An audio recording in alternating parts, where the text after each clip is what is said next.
Welcome to the second edition of Barrister In A Balaclava, or Sad Bloke Dressed in Black Trying to Hide His Identity. Take your pick. Today we're going to talk about two things. The first thing is going to be quite useful to those of you who are embarking on a law course, and that's going to be the issue of offer and acceptance, one of the first things you learn in contract law. The second is going to be a more practical benefit to those of you who have set your minds on becoming either commercial or general contractual barristers. And I'll tell you something they won't tell you in law school, won't tell you at bar school, won't tell you in university about what the essential requirement, the essential quality you need to succeed in that field is going to be.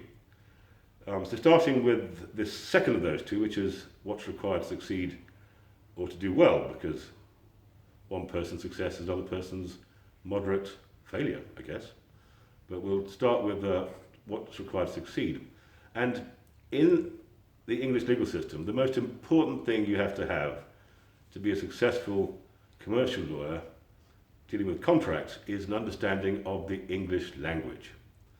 Now, that's only acquired by reading books and magazines and understanding what words are capable of meaning, not what they always mean, which a dictionary tells you, but what in any particular context a word may mean. Because when you come to look at words of a contract and the court is deciding what the words mean, then it will look at what the words are capable of meaning and then look at the context of the agreement to see whether it should go for that meaning, that possible meaning, that potential meaning, or that unlikely, but in context, most probable the intended meaning.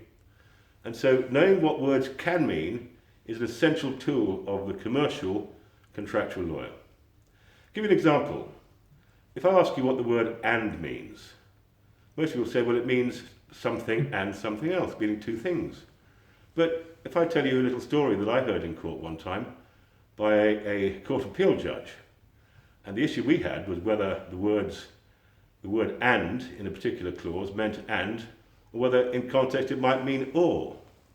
And the judge sat back in his chair and he said that the issue reminded him of a post-war story in the newspaper of a judge on his way to London from the countryside somewhere who was sitting on a bench beneath a sign. He was smoking a cigar. The guard came up. He didn't like posh people like the judge, and the guard said, "Oi, can't you read? It says no smoking and spitting." The judge said, "Yes, but I'm not spitting." You see the point? In that context, no smoking and spitting meant no smoking or spitting. And so it's an example, a brief example, of how and why understanding language, English language, what words may mean or are capable of meaning, is a key tool of the commercial contract lawyer.